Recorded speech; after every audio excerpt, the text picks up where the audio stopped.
Hello and welcome to the NTI PodTalk. My name is Dianne Kaler and I'm Director of Nutrition Therapy Institute. Join me as I talk to interesting people in the field of health and wellness, food and farming, and anywhere else we find conversations that matter to our community. By listening, you'll learn a little about NTI and a lot about the things and people around you that make a difference for your wellness. Welcome and let's get started. Hello, welcome back to another edition of the NTI Pod Talk. This is Dianne Kaler, Director of Nutrition Therapy Institute, and I am so excited to talk to my two guests today, Denise Nickel and Ryan Slaybaugh from Think Regeneration. We're just going to get into it because they are really doing the work that is so pivotal in healthy food, and that is how our food is raised. And there's a direct connection between how our food is raised and the health of those who are consuming that food. And I'm so excited to get into this conversation. So Denise and Ryan, thank you so much. And I'm going to turn it over to you, Ryan, as the executive director, to tell us a little bit about kind of what you are and what you do. And then we'll let Denise come in and give her information, give her input on what she does and what you guys are. Well, thank you. It's really an honor to be here and appreciate all the listeners who are tuning in and listening to this podcast. I think if you're listening to this, you're probably interested in nutrition and food. And we are, really trying to help connect the dots between that area of interest with soil health and practices on the farm. And that's really what our background is in the soil health aspect. I was a soil health educator and ran a company for many years before we started Think Regeneration.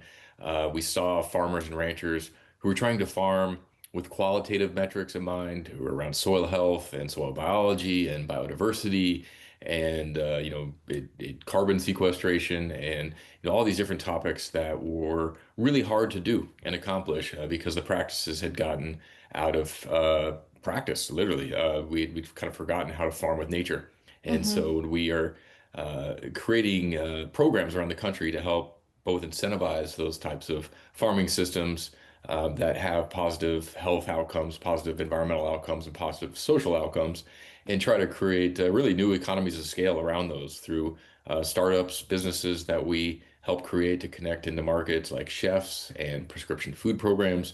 And we also do a lot of just peer-to-peer networking and bringing farmers and ranchers in a specific area the right resources and the right tools and the right trust in each other to actually work together and solve some of these critical problems that we're facing as a civilization, literally right now. So Yeah. we're without overstating it, we really do believe that the future can be a lot healthier, and it starts with farmers and ranchers. Yeah. I love that. Very good. Thank you, Ryan. Denise, how about you? Yeah, so I'm Denise Nickel. My official title is the Director of Strategy and Experience at Think Regeneration, but I lead our food as medicine programs, which includes pilot programs that we're running, as well as conferences and events that we create around food as medicine. My passion from this is very personal. I'm a farmer's daughter and also have, as many people come to this movement, a really personal experience with food and healing. And, being in the doctor's office when I was 33 years old and hearing the doctor tell me that they wanted me to start a medication that I would have to be on for the rest of my life, that just wasn't acceptable to me. And I knew there was a better way. I'm personally just connected to this work and really believe strongly in it and supporting farmers and connecting that to nutrition. And I truly believe that if we move toward a world that centers farmers in our food system, we will have healthier people and stronger communities and a planet that is healing. So that's what I'm working towards and what, we as an organization are also working toward. Yeah. Um, I completely agree with everything you're saying. I just think that we've gotten so far away from understanding where our food comes from, and uh, farming practices have gotten so far away from um, ways that actually help support, as you say, Ryan, the soil and the soil health, and that is so critical for the nutrient density of the food. So, so your organization is called Think Regeneration. Let's talk about what is regenerative, because there's no dictionary definition of what that means. Everybody has their own concepts of what that means. Talk about what that means from your viewpoint at your organization. Ryan, you're muted. I'm sorry, this is my first podcast, but I'll act like it for a second. The No, I think it's such a critical question because we try not to define it as something that is a checkbox and something that you say, okay, we're going to do X, Y, and Z, and now we are regenerative. We feel like that's the linear thinking that we're trying to get away from in our relationship with nature, and it's more of a sense of constantly learning and constantly adapting and constantly listening and behaving in a way that is uh, continuously improving, on those. And I think that's the grace we want to give people is it's not where you are, it's where you're going and what you're trying to accomplish. And I think everybody's going to define regenerative a little different based on their background, their culture, their history, their climate, the people that they're surrounded with, and their ambitions. And I think, we want to give space for all of that before we ever try to define it for somebody. Certainly the outcomes, we like to say we can certainly define maybe a little bit better what's degenerative Yeah. and it's some of those things that we're trying to change, which is really extractive capitalism for the cost of growth for the sake of growth. I think we have to really look at that in the mirror. We've gotten away with it for 100 years, but we are starting to pay the price through through true cost accounting, where we're learning the cost of efficiencies and conveniences in the long run. I think that's where our generations have seen perhaps parents and grandparents really suffer at the end of their lives because of those. And we know that we just have to set ourselves up a little bit better and make sure that we actually have, cultures and we're not here to say that capitalism is bad by any means. I know that can rub people the wrong way.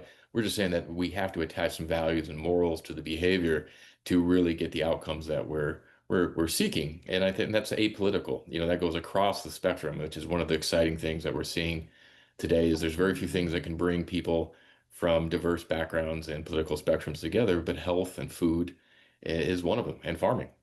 Mm-hmm. Yeah. Would one perhaps pillar of regenerative have to do with making sure that you already mentioned, making sure that there is vibrancy in the soil and soil health. And so would one pillar of regenerative include not doing things that impact soil health, not using a lot of chemicals, not using a lot of tillage, those kinds of things? Or is that also not as those are two checkbox issues that you don't include in your regenerative concepts? Oh, I think, a care for all life is I think one of the fundamentals of, the behavior we're talking about is really understanding that, treating the smallest microbial microbes in the ecosystem with as much reference and care as we do the fully formed mammals in the ecosystem takes a leap of thinking. But that's really what we're talking about. To your point is how do we foster life in the billions and trillions of these life forms, right, that are in the soil and that are Mhm. helping feed our crops, and how do we make sure that we're we really realize that it's like similar to gut health, right? When we remove that biodiversity from the soil and we remove those microbes from doing their jobs and we prevent them from keeping their jobs, which is what synthetics do and which is what pesticides and herbicides do, we create these ripple effects that go well beyond, and we actually create a less resilient overall system. Or Mhm. Yeah. If Yeah. mind if I add to Oh that real yeah, quick Denise, too, go just to ahead. Yeah. say, you know, we also are thinking beyond just regenerative farming, and thinking about this more systematically. And a key piece to that is that we understand that we cannot have regenerative farming or a regenerative system if we're not taking care of the farmers who are core to that system. Yeah. So that piece is critical to us. A lot of the work that we do is focused on ensuring that farmers are not cut out of the economics of that system, as they generally are, broadly speaking, in our mainstream agricultural system in this country today. Mm-hmm. Yeah, so true. Back to something that Ryan mentioned, I enjoy doing farm tours whenever I have the opportunity to do it. And I remember I was on a farm tour once. I think we were in Tennessee maybe, or California, and the farmer said, I'm here to support trillions of organisms, and we're looking out on to his pasture with his cows, and there's obviously not a trillion cows out there, and he says, yes, you're looking at the cows, but my biggest priority is the trillions of organisms that live in the soil, because if they're there, then I know my cows, if they're there, there's lots of diversity, then I know that my cows are healthy. So anyway, and I completely agree with, incorporating regenerative to be inclusive of how we taking care of the farmers. And obviously the economics is critically important, but also the health of the farmers, that they're not being exposed to things that are going to cause them to become ill and not have a good quality of life. So, all right. So there's another term that is sort of thrown around quite often, and I think it's been co-opted a little bit, but maybe that's my own personal opinion. And I'd like to talk about this more. So there's another term, sustainable agriculture, that is oftentimes thrown around, and it's being co-opted in politics. That term sustainable is being co-opted in politics to include sustainable agriculture, sustainable ecosystems. Everything is sustainable. So can you talk about how regenerative and sustainable go together? And um, and then I have another question after that, but yeah, just talk about that, because I don't know if you agree with me that this term is being co-opted maybe for ill use. So Absolutely. Yeah, that's what happens to terms that have high social value eventually, right? Is yes, they get used for other purposes. But no, yeah, I think that some of the folks who have had a lot of experience in our movement, who maybe were involved with this in the 60s and 70s, when sustainability really became a buzzword and really became more of a popular phrase with environmentalists and this, I think they would say that it's the same thing they were talking about in the principles and the premises overall. To your point, I think along the way, sustainability became this idea of not doing damage yeah, instead of actually improving the system and improving what we're doing. And I think that's where the regenerative movement maybe used the sustainability movement as a basis, but then went and asked some hard questions.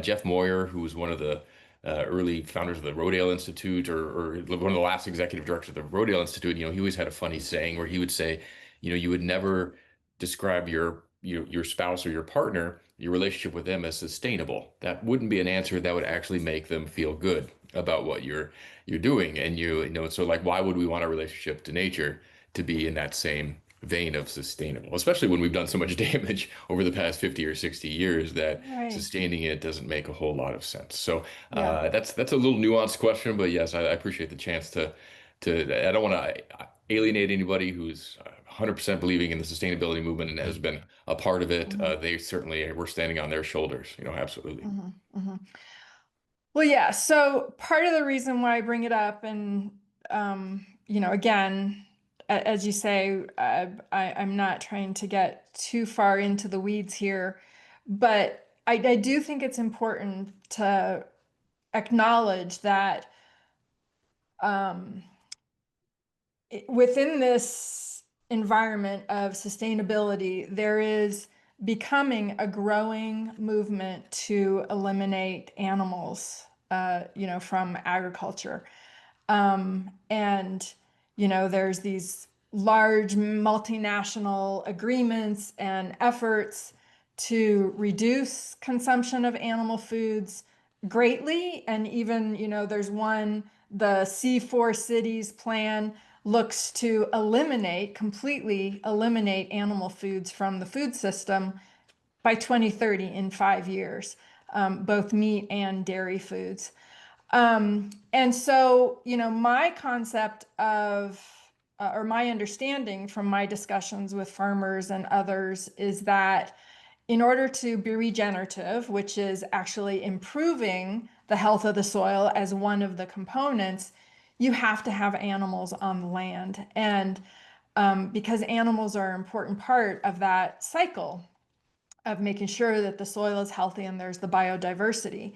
And so with these movements and the sustainability concept, this idea that removing animals from agriculture because that's going to help with sustainability seems to me to be a contradiction. And so how do you think about that? Is there discussions about that? I'll just leave it there.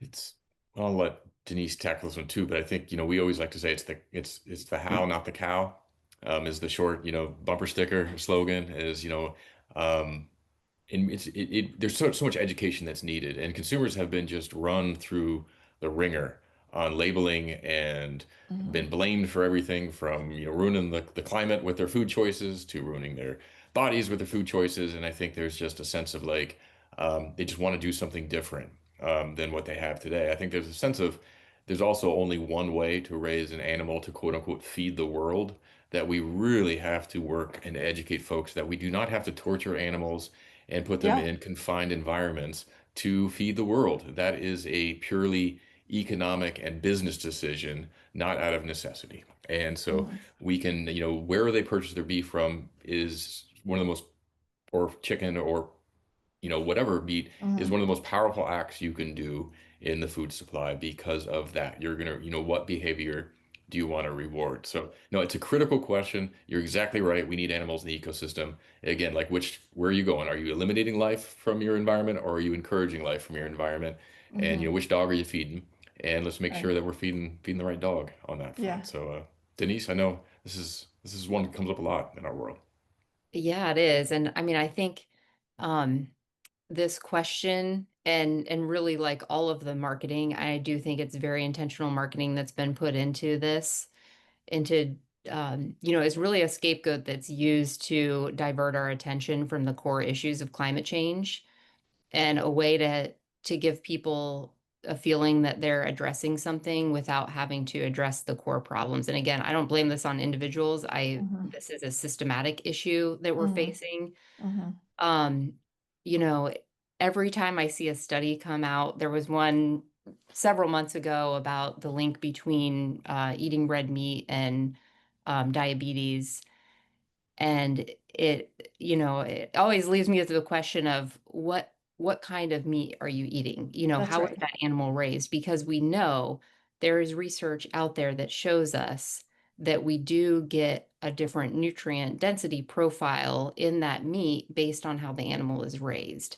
And Mhm. that's a critical question that we haven't fully answered, for one, and also been able to broadly share with the consumer base to help consumers make that choice, to Ryan's point of understanding, why is it important for me to understand how the animal was raised, and then make that choice about um, where and from whom I'm going to purchase the meat if I choose to eat meat. So Mhm. we, I uh, can certainly appreciate that there are many reasons that people choose not to eat meat, and Sure. fully respect that. But I do think that, this question here in front of us is one that deserves more attention, and understanding, and really diving into and helping educate folks on what it looks like to raise an animal, what the climate impact is, and what the impact is to nutrition of animals that are raised humanely and properly, and with a focus on the animal health, which can Mhm. translate to our own health. Mhm. Yeah, absolutely. I totally agree with you. I mean, I have, from a nutritional standpoint, what we teach and our community will know this, that is that there are certain nutrients that can only come from animal foods. And if you're not consuming them from animal foods, then it requires that you use supplements. And then you have, a manufacturer who's creating these supplements from who knows what and with who knows what kinds of regulations, and there's extra cost to that and all that kind of stuff. So there are some nutritional reasons why animal foods are beneficial in the diet, but for those, people should have choice. People should have the ability to make the choice whether or not they want to include animal foods in their diet. My concern is that it's being mandated from these, political efforts, and I don't know what else you call them. Again, these multinational organizations that are ostensibly saying that they're doing things to help support the planet, but they're mandating that animal foods are not allowed to be in the agricultural system, and therefore people won't have a choice to make about whether or not they include animal food. And that's really where I start to have issues with it, is when that choice is taken away. But this isn't a political talk. I just really wanted to hear your input on it. Yeah. No, I think the market's spoken to your point too, is, I think the fake meat industry was valued at like 10 to 20 billion dollars just about 4 or 5 years ago, and I think it's a total of about 300 million right now. I mean, so I think that experiment was exactly that. It was an experiment. And and that's an education point too. When we hear grass or plant-based meat, we take people out to a field and we show them a cow eating a plant, and we're like, this There is you go. plant-based meat. There Yeah, you go. absolutely. Exactly. This is plant-based meat. I love it. Yeah. Yeah. I think too that, as hard as we could try, even if all of these things were true and it were the best thing for the planet to eliminate animal agriculture, boy, we are going to have a really, really steep uphill battle in changing people's diets. So, Mhm. that's another factor to take into consideration is we are in the United States, a meat eating society.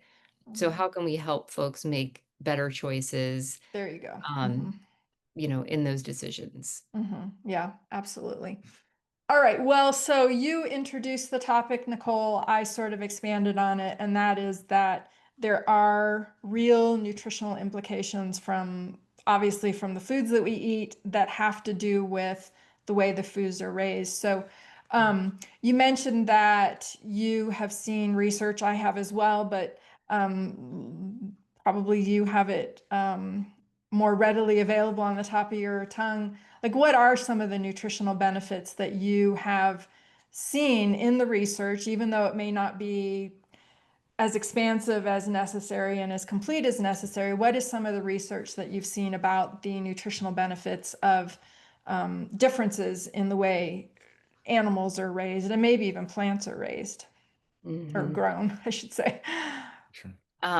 Ryan's probably going to be better to speak to this Okay, yeah. than I will, but I definitely, when we get to the point, just want to share a little bit about some of our speakers. So much of this research is in progress right now. I Mm-hmm. mean, as we speak. Mm-hmm. So we're having our conference in October, and one of our speakers is Dr.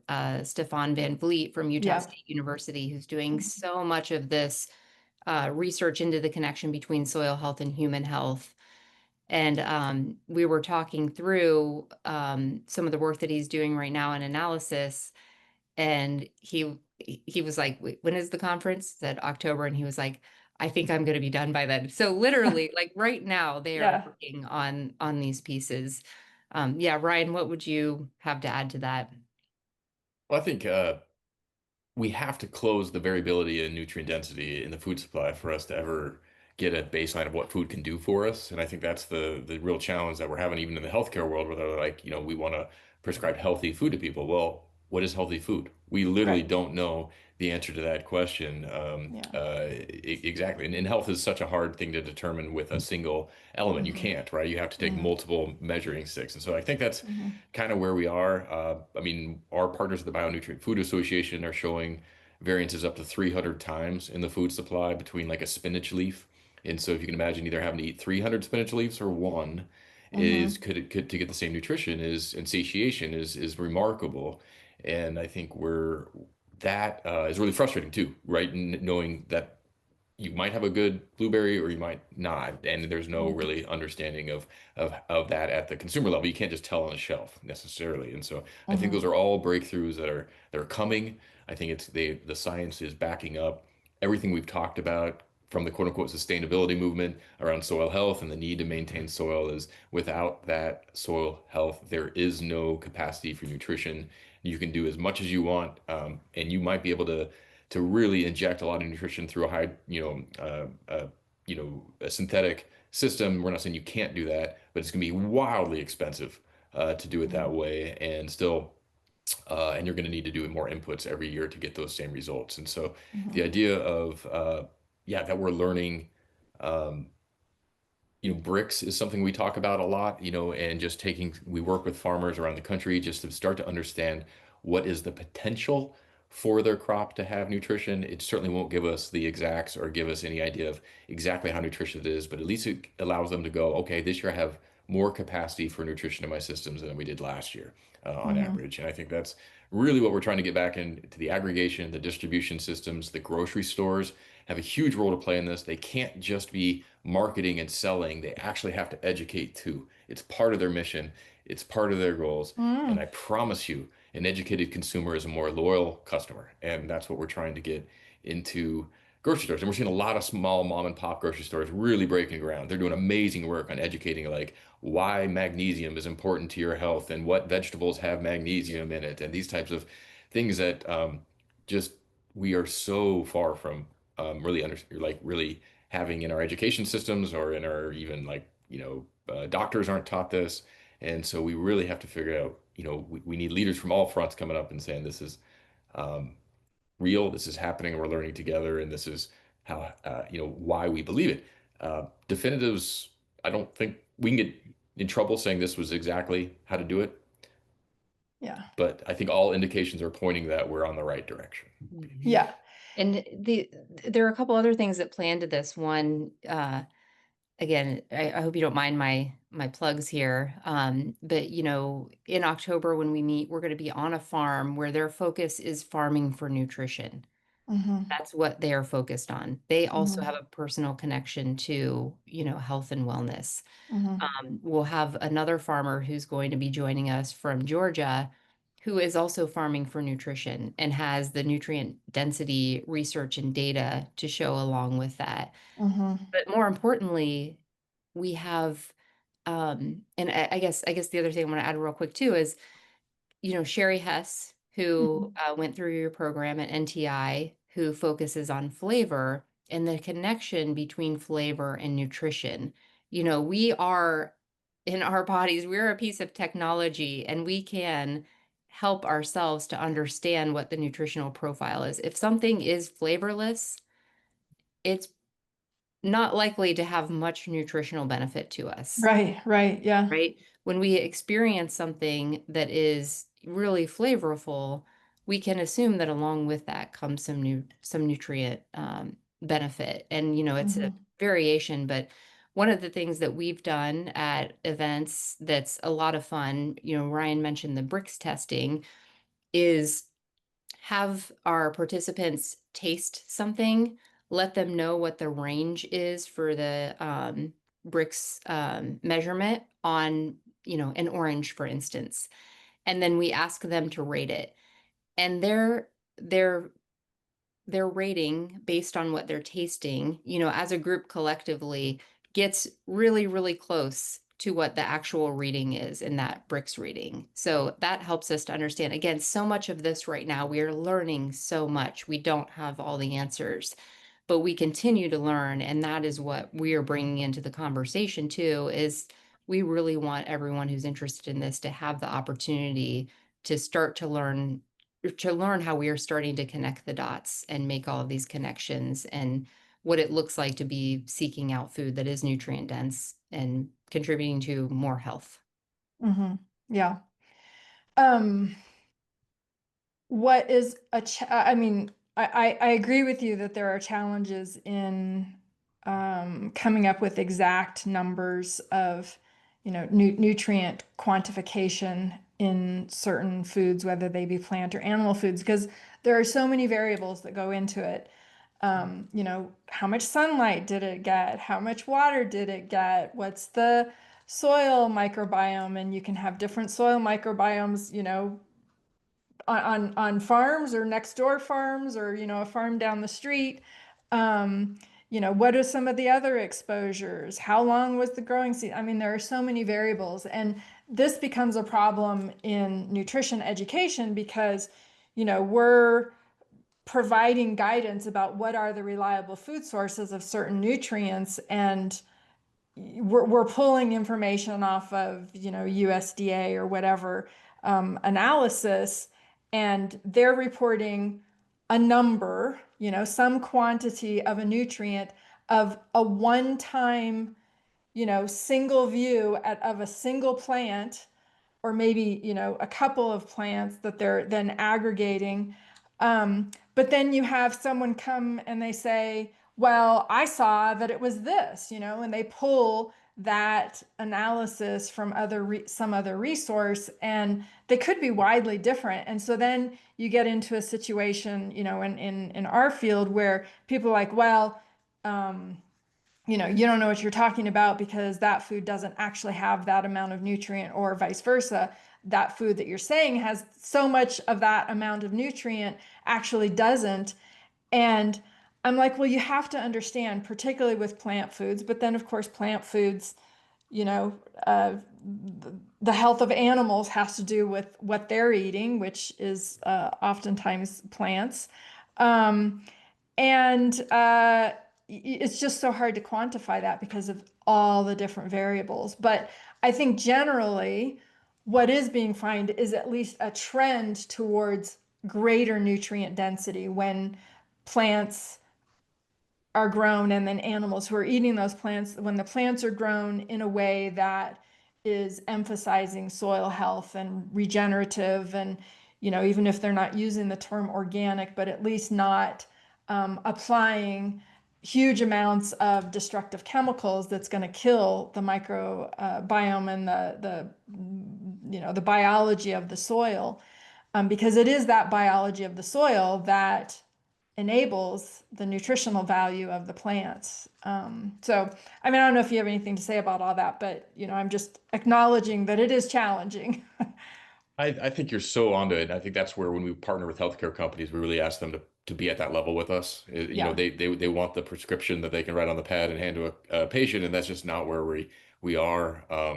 But at the same time, we're getting closer to that. I Yeah. mean, we really are. And I think the I guess what also comes to mind is that idea that health can be economic health too. When we talk about a community and these programs, farmers, to Denise was talking about earlier, are usually about one bad storm away from going out of business. And so when we create these stronger markets around that are serving purposes like healthcare or just local, when people say like local doesn't mean healthier, they're kind of right. It doesn't mean that the food is growing healthier just because it's growing in proximity to you. But what is healthier is when you transact locally, that economy is a heck of a lot healthier. And Mhm. that, that there's a tons of studies that show if you buy a tomato locally from a local farmer that you're going to get about 32 cents to 90 cents in additionality. So that dollar is going to turn into $1.50 or $2. The If you buy a tomato that's trucked in from out of state or out of country, you're going to see about 10 or 15 cents of that dollar stay locally, and that money is going to move away. And that's a massive difference. And so, Mhm. when we talk about health, we may not know the exacts on the biology readings and the chemistry readings and the things like that, but we certainly know that and if you live in a rural community and you can start to get these economies built, that there will be health outcomes, and those are economic health, and then all of a sudden just more resources for the community, and then maybe the hospital doesn't have to shut down, or maybe the school district gets an extra counselor or nurse, or something, one of those benefits. So Mhm. without getting too foo-foo about it, it really is kind of a mindset as much as it is an actual practice in place. I Yeah. think this uncertainty in not having all of the exact answers makes some people really uncomfortable right now. But our perspective on this is, we're in crisis. We are in a health crisis, we are in a climate crisis, we are in a rural community crisis. Like, we don't have time to wait for all the answers. We have to move based on what we know right now. And that's what we're advocating for. We feel like, we are ready to shift and adapt as soon as more data comes in. But we're working with the information that we have right now and moving forward based on that. And we feel really confident in the direction that we're heading. Great Yeah. point. Yeah. All right, so let's talk about consumers. And, there's a couple of things that is going to help consumers to actually make these choices of, choosing local and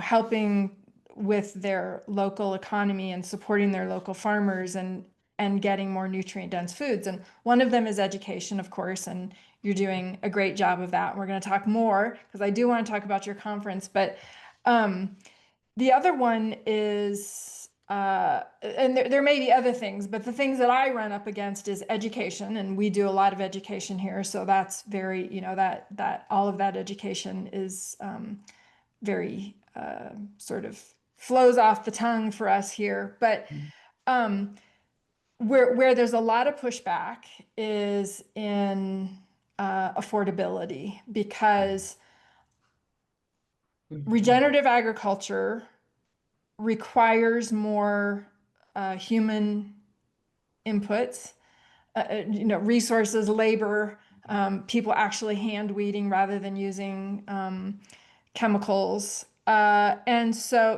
that's one example.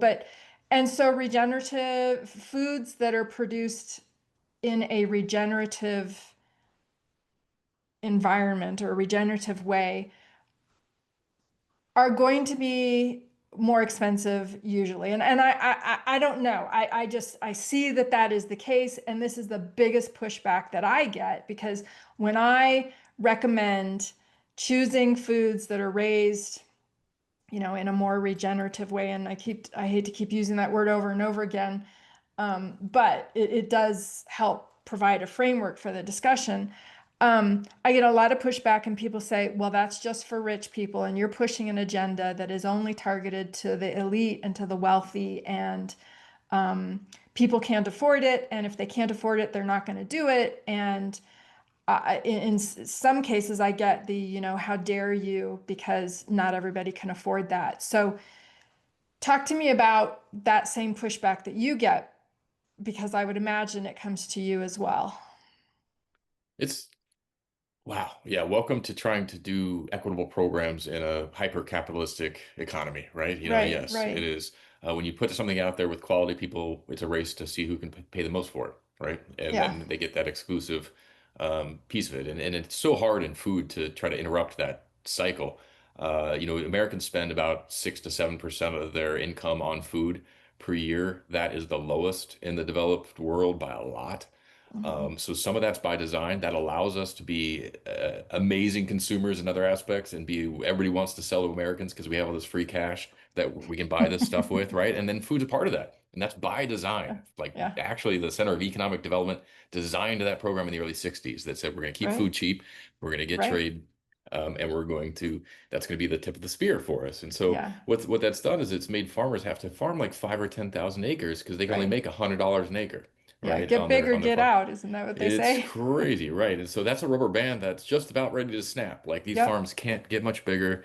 The equipment can't get much bigger.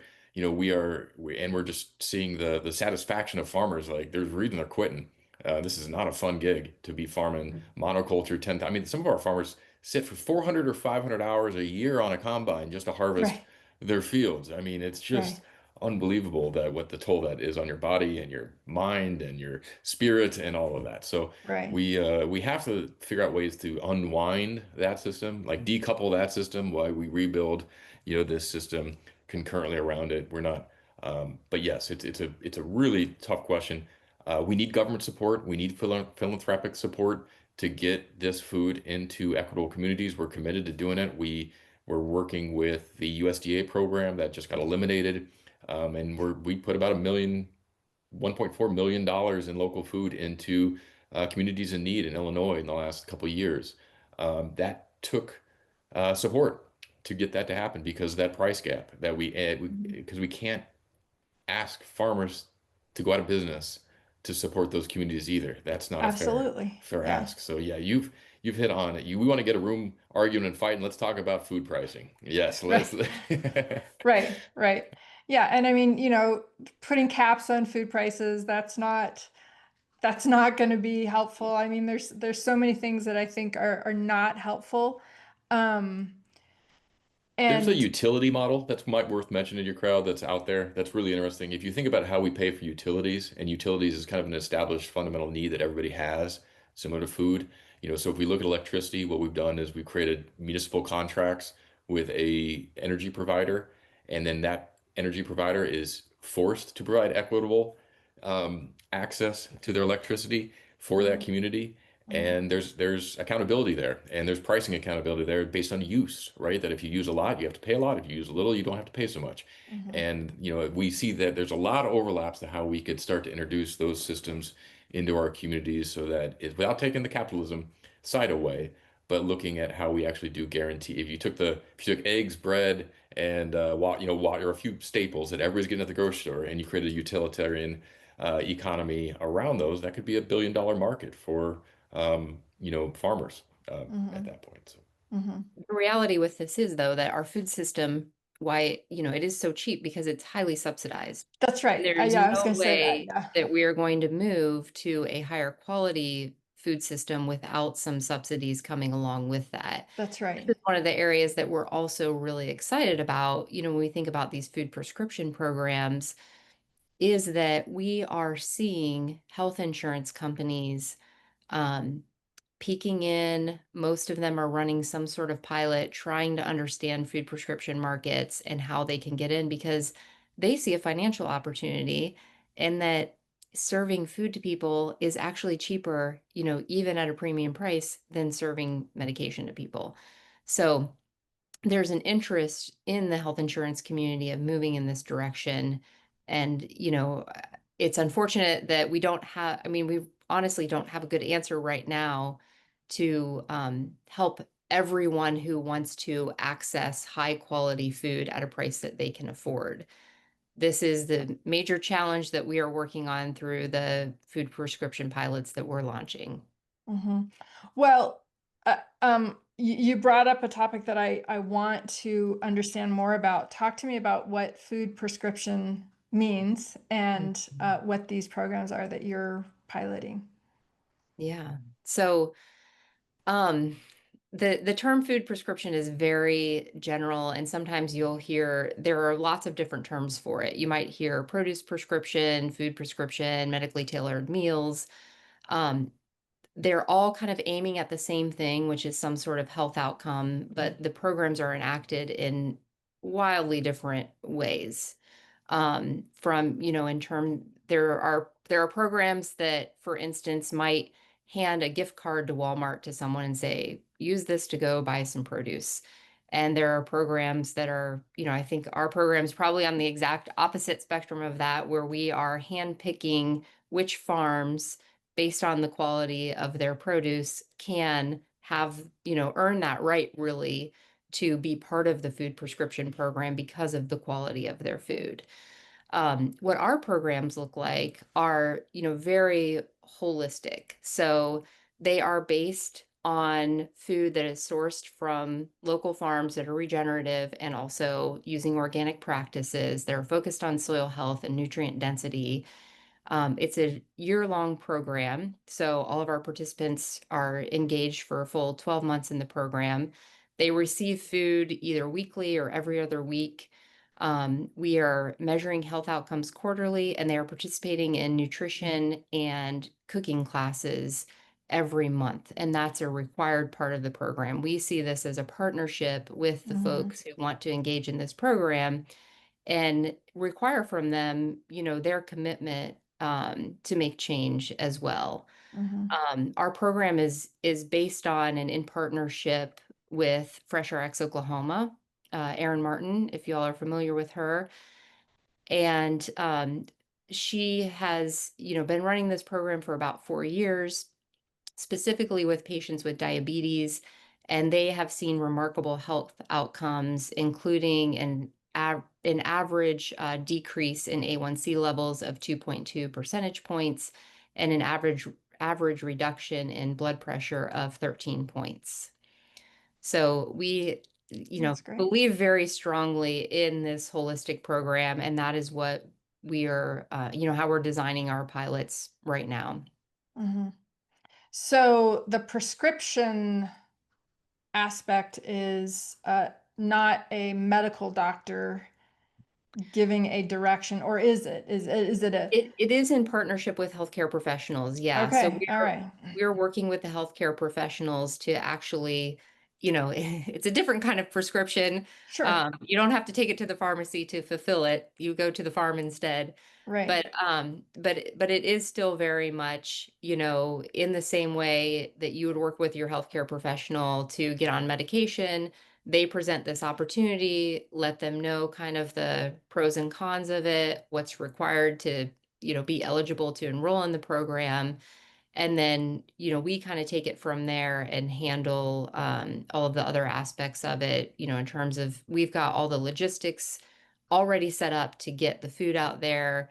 We work on partnerships with, for the educational pieces to make sure that we have high quality programming around um, cooking and nutrition classes as well to bring in to Mhm. help with that behavior change. Mhm. That's Yeah, awesome. we're 100% HIPAA compliant. We know that's a big deal. So yes, that was a learning curve for our nonprofit to make sure we're learning how Yeah. to do all that stuff with you guys. Yeah. Yeah. Yeah, and part of our aim with this too, so I'm working with the healthcare professionals, they are then obtaining the health metrics and able to share that back with us either individually or in aggregate, depending on the situation.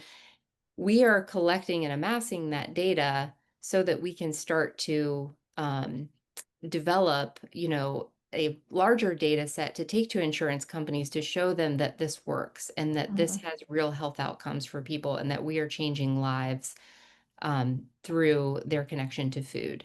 Mhm. That's awesome. So just out of curiosity, a little bit of a side note, do you, so you said that they get nutrition education. Are you hiring nutrition, you know, nutrition therapists, nutrition professionals, or are they volunteering? I'm always looking for ways that I can Yeah. promote employment opportunities for our graduates. So, Yes. um, 100%. So this is, each program is unique. These are all community-based programs and they are tailored to the community. In some cases, there are already resources within the community to address that. But 100%, I mean, we would love to get to the point where we were able to bring on, one of your graduates into, or more, several of them, depending on mm, how many participants we have in the program, to take the lead on that piece. great. Um, there's some, opportunity to do some individual counseling with folks as well, and could be some add-on services. And I mean, so much opportunity for this. So Yeah, create educational materials. Yeah. absolutely. Yeah. Okay, great. Good. Yeah. Well, so to our graduates and our students, reach out and see if there's opportunities for you. All right. Well, let's move on to the last topic that I want to talk about, which you've already sort of introduced, your upcoming conference, the Advancing Food as Medicine Conference. And I'll just say the days, October 21st and 22nd, 2025, just in case someone's listening to this in the way future. But talk about that conference and what is the purpose? Who comes? What do you guys talk about? Yeah. Well, thank you for giving us the opportunity. We're really excited to share about this. So it is an in-person conference, Advancing Food as Medicine. It's in Edmond, Oklahoma, which is just outside of Oklahoma City. We chose that location in part because of its proximity to our partners at FreshRx Oklahoma, which is based in Tulsa. And also just because, we went there last year and there's so much energy around this topic there that we really wanted to just continue that. The conference is open to anyone, but really the folks that we found are most attracted to it are, farmers and nutritionists and doctors and health coaches and people who are working to improve our food system. That's kind of the crowd that we draw. I do want to say, through a partnership with the USDA and OCIA, the conference is free for farmers and ranchers. Right. There is a charge for everyone else. We have a nonprofit rate. We're also offering a $10 discount to your audience, and I'll provide that code at the end here. And we have early bird pricing until September 1st. So it's very, very reasonable fee. But I want to, if it's okay too, just kind of give you a little preview of who we're going to hear from at the conference Sure. Yeah. and kind of what, what you'll learn. So on our first day, on the 21st, we're going to be visiting the farm. And as I mentioned, we'll be at Indigo Acres, which is really focused on farming for nutrition. They are looking at nutrient density. They are composting on the property and incorporating that in. And Kevin Marshall, who's the farmer there, is just so incredibly knowledgeable and also so excited to bring people on his farm to help them get to see what it looks like when you're really paying attention and have a strong focus on soil health. In addition, while we're on the farm, we're going to hear from Marty Travis, who's one of our partners in Illinois, who is the the food aggregation and distributor for our programs in Illinois. We have, wanted to bring that piece into the conversation because it's such a critical component of how we actually get food from the farms out to people into our programs. And then day two will be, on the 22nd is going to be more kind of traditional conference style sort of day. We're going to start the day off with Dr. Stefan Van Vliet, who I mentioned earlier, who is going to be diving into some of the science and helping us understand the connection between soil health to the nutrient density in our food and human health outcomes. And I think what he is going to do, through his talk is give us inspiration that the possibility here is just incredible. I mean, I want everyone to really grasp like how much opportunity there is here when we focus on really nutrient dense food. And then we'll hear from a couple of folks who are running food prescription programs, Aaron Martin, who I mentioned of Fresh RX Oklahoma, and also Dr. Stephen Chen, who runs Recipe for Health in California. They'll help us understand, like, what does a food prescription program look like? How do you think about funding? Dr. Chen's program is actually funded through the county health department, which is amazing. We're going to hear from Sherry Hess right before lunch, which is perfectly timed, who's going to help us, really understand that kind of flavor nutrient connection. And then we'll have an amazing farm fresh lunch at the event. Then we'll hear from a farmer, Herb Young, who's in Georgia, who I mentioned earlier, is on a citrus farm that is also focused on farming for nutrition. And after that, we'll dive into kind of the healthcare side of things with Casey Carr, who's a physician in Washington, who will help us not only understand like what it's like to work with patients on nutrition, but also how you kind of address some of those pieces of behavior change and work through that to help ensure that your patients have success in these programs. And then our last speaker of the day is Jonathan Lundgren. We touched on this a little bit earlier, but we're so excited to hear from him again. He is a scientist and working on an initiative called the Thousand Farms Initiative, where he is studying farms across the country. At last I heard it was 1,400 farms. I'm sure there's more than that now, and really understanding holistically what are the outcomes when you have a farm that is focused on regenerative, and beyond. So the story that he's going to share is going to be really amazing there too. And we'll end the day with something that is our favorite thing to do at these conferences, which is give everybody a chance to talk with all these incredible speakers through some roundtable discussions. And, with the goal in mind of everyone walking away with some action that they can take in their community to Yeah. get their questions answered, to dive a little bit deeper. But we really want to give everyone a chance to feel like they can walk out of that room at the end of the day and say, okay, I may not be going home starting my own entire program, but I have one piece of the puzzle that I'm ready to tackle, or somebody to partner with that can help to move, to make progress toward that. Mhm. Yeah, I love it. Yeah. Ryan, anything I missed or anything to add to that? No, we'd welcome everybody, students especially. I know you said your podcast reaches a lot of students. We'd love young people to be there. There's just so much opportunity. Even if you're thinking of like going into like human resources for corporations, we need you helping to those bigger businesses start food programs for employees and connect them. We're seeing, that keeps everybody's premiums down and that keeps everybody's energy levels up. I mean, there's a lot of opportunity here to disrupt just about every little nook and cranny out there through these programs. So, Mhm. and I just offer myself, if you guys want to reach out, my email is just ryan@thinkregeneration.com. Shoot me a note. Happy to spend time with you and figure, see if there's a path for you. Yeah, great. Well, awesome. This has been a really enjoyable conversation. I'm so glad to have been introduced to you by Sherry Hess. And, just to reiterate to all of our listeners, Sherry Hess is, I think she's not quite done yet. I think she still has one more class, but almost a graduate at NTI. And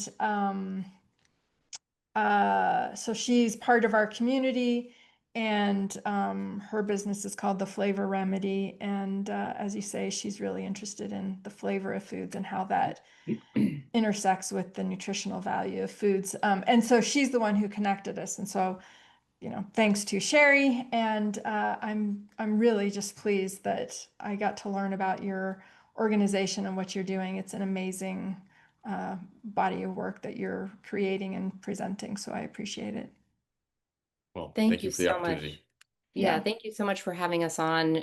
Really appreciate it. And I just want to mention real quick, if anyone's interested in joining the conference, um, uh, we are offering a promo code, which is NTI 10, NTI as in the organization. Mhm, mhm. And that's for $10 off. And I assume that we can probably enter that in the notes somewhere too, and Yeah, I'll link I'll to have registration. I'll have Brittany put it in the notes so that people see that. So all right. Well, so last, as is the final word on all podcasts, tell us how people get a hold of you and where they can find you on the great World Wide Web. Well, I mentioned my email address before. Please feel free to reach out to Ryan or Denise at thinkregeneration.com. We're wide open. We have an open door policy always with our organization, and people reach out all the time just to figure out what the heck we're doing and how they can get involved. So we're happy to entertain those. You can Mhm. also just learn more at thinkregeneration.com. Our website has um, details about our events and programs and educational programs. It also has a reference desk with all sorts of research reports around Oh, great. soil health and human health and environmental studies as well. So if they're so dig in, and if there's stuff we're missing, just let us know. All right. Well, thank you.